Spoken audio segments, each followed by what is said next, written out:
बादल छटा हुआ था, एक भी बादल नहीं था। भगवान सूर्य का जो है पट्टी आँख में लगा हुआ था। जैसे ही आँख का पट्टी खुला और उस दरमियान में इतनी जोर जो है बादल कड़कना शुरू हुआ, हम लोगों को ये मान्यता मिला कि अब जो है भगवान सूर्य जो है यह बैतकारो सूर्य मंदिर में स्थापित हो गया। इस तरह का हजारों लोगों ने दृश्य देखा।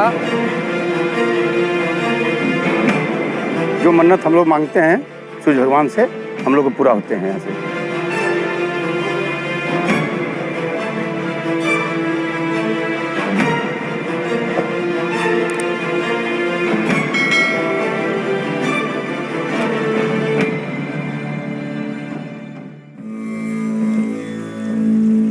वेद पुराणों के मुताबिक सूर्य को शक्ति और आरोग्य का देवता माना गया है। आदिकाल से ही ब्रह्म मुहूर्त में स्नान के पश्चात सूर्य को अर्घ्य देने की परंपरा चली आ रही है। मर्यादा पुरुषोत्तम राम स्वयं सूर्यवंशी थे। इस सृष्टि के बनाने और चलाने में जितना महत्व ब्रह्मा, विष्णु और महेश का है, उतना ही महत्व सूर्य देव का है। क्योंकि इस पृथ्वी पर अगर जीवन है तो वो सूर्य देव के चलते ही संभव है। भगवान सूर्य देव के तेज के चलते ही तो ये धरा जीवंत लगती है। ऋषि मुनियों के उदय के समय सूर्य को ज्ञान का ईश्वर बताया गया और सूर्य उपासना को सदैव कल्याणकारी बताया गया। भगवान भास्कर के रथ में शामिल 7 घोड़ों को शक्ति और स्फूर्ति का प्रतीक माना गया। सूर्य देव का रथ हमें प्रेरणा देता है कि जीवन में सदैव अच्छे कार्य करते हुए आगे बढ़ना चाहिए, तभी तो हमें सफलता मिलेगी और हम अपने लक्ष्य को प्राप्त करेंगे।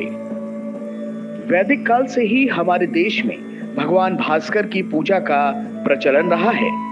इसी के चलते देश में कई जगह सूर्य देव के प्राचीनतम मंदिर मौजूद हैं, जिसमें कोणार्क, मार्तंड और मोढेरा के मंदिर प्रमुख हैं।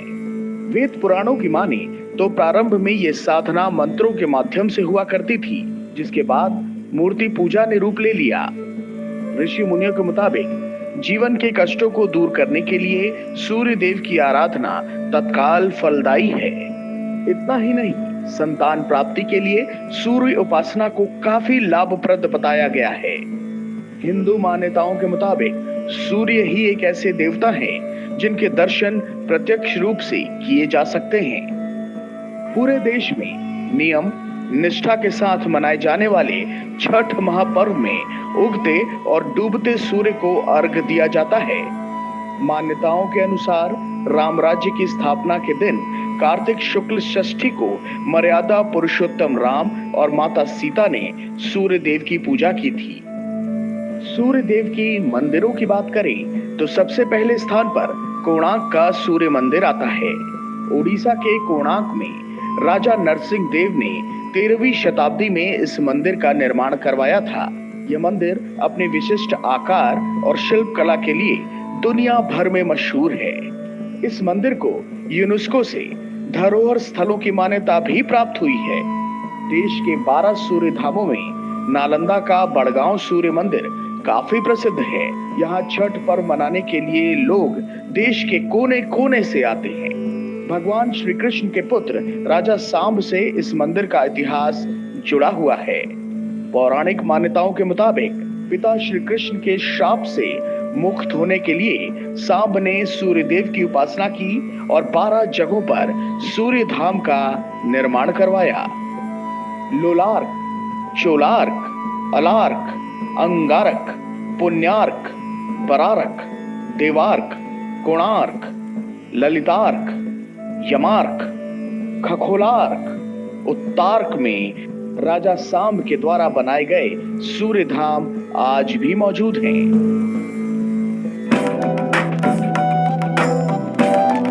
झारखंड के बोकारो जिले के कोयलांचल बेरमो में स्थित बेतकरो सूर्य मंदिर की प्रसिद्धि दूर दूर तक फैली हुई है। गारो जंगल से सटे पहाड़ों पर स्थित इस मंदिर की बनावट काफी शोभनीय है। छठ के मौके पर भक्त बड़ी संख्या में सूर्य देव की उपासना के लिए यहाँ पहुँचते हैं। यहाँ का मान्यता है कि जो भी यहाँ आकर के माथा टेकते हैं, माथा झुकाते हैं और उनका मनोकामना जो है भगवान सूर्य जो है करने का काम करते हैं।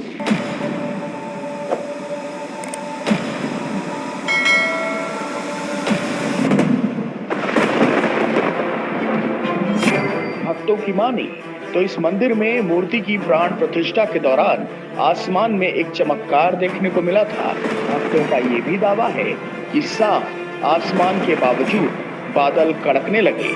ऐसा लगा मानो सूर्य देव साक्षात मंदिर में प्रवेश कर रहे हैं। हजारों लोगों ने दृश्य देखा और देखने के पश्चात जो है यज्ञ जो है यहाँ संपन्न किया गया।